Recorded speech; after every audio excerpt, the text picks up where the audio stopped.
These 5 things get my attention. Number 1, the rebirth of Israel in these last days. The fact that Israel is back in the promised land again after almost 1,900 years of being excluded, that ought to get our attention. You say, well, why is that so important? Because every end-time prophecy of the future assumes Israel will be back in the land in the last days. And yet, expelled by the Romans after 70 A.D., the Jews were scattered all over the world, constantly running, hiding, surviving, sometimes doing well, sometimes terrible. And yet God preserved their identity outside the land for over 1,800 years. That has never happened to any other group of people in history. That alone ought to say, that sure looks unusual, doesn't it? That a group of people who kept the same identity, the same language, the same ideas, the same faith, are back in the land after all those times. Do you realize if you picked up Bible prophecy books that were written in the 1920s, 30s, 40s, they were saying Israel will never go back to the land. It's not going to happen. Wake up, Christians. What's the matter with you? You people that think there's going to be a literal return to the land. There were exceptions like M.R.D. Hahn and others who believed they would. Even Spurgeon believed they would one day. But it had not happened in their lifetime until May 14, 1948. In one day, the nation declares its independence, and in one day, there was an Israel when there was no Israel. If you picked up a map in the Middle Ages, there is no Israel on the map. The Romans changed the name of the country to Palestine.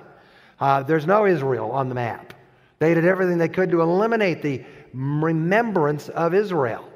And yet God kept His word to His people that even though they were under judgment, God would bring them back one day and keep the covenant with Abraham that He would return them to the land.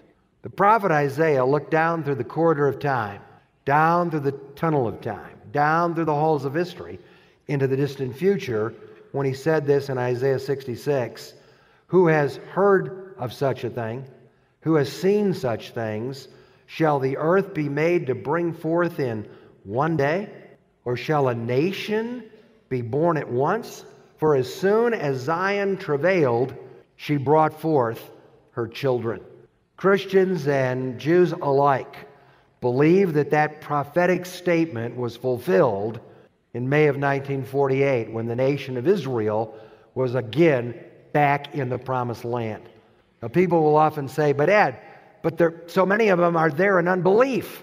That there's only a handful of born-again believing Jews in the land today. Well, first of all, there are a lot more born-again believing Jews today than there were in 1948. God is doing amazing things in that country. Tim Lay and I were there a year ago right now, in October last year. We preached in a rally in Tel Aviv to 2,000 people. Total freedom of religion. Preached the gospel. Over 60 people came forward to make a public profession of trusting Jesus as their Savior. On a Sunday night, I preached at the King of Kings Church in Jerusalem. 500 people there. On Saturday night, they have a service in Hebrew. Sunday, a service in English. We visited Christ Church inside the Old City, the oldest Protestant church in Jerusalem. Friday night, they preach in Arabic. Saturday, they preach in Hebrew. Sunday, in English. We went to the Hebrew service. The place was packed. I asked one of the workers there, how many of these people are Jewish Christian believers and how many are just curious Jewish people who are interested in what's going on? He said about half and half. They had earphones that you can put on and listen in English. And the leader, rabbi, pastor, teacher preached the gospel clearly and powerfully, and people came to faith. God is doing amazing things in that land today, but they had to come back to the land physically first. I think the prophet Ezekiel makes that very clear. There's a physical regathering of the bones coming to life. And he tells you in that prophecy, these bones are the whole house of Israel. That God is going to bring them literally back to the land before the great wars of the end time, before the great events of the end time. The fact that Israel is there today, the fact that she's prospering In spite of being at the point of the animosity of her neighbors, God is preserving them. Now, that doesn't mean that everything they do is right, that every decision is the right decision. But if you had missiles pointed at you here in Minneapolis, if somebody up in Manitoba said, let's just blast Minneapolis to pieces, what do you think you'd feel like? What if your political leaders said, not to worry, we have Iron Dome to protect you? But every 5 or 10 minutes, the alert on your cell phone would go off telling you the rockets are coming. You'd be a nervous wreck. You'd be praying your heart out. That's what they had to deal with in the attack from Hamas. The rockets were coming constantly. Oh, the media screams about where their rockets landed. What do you think would have happened if the Iron Dome hadn't shot those things down? They were aimed at downtown Tel Aviv.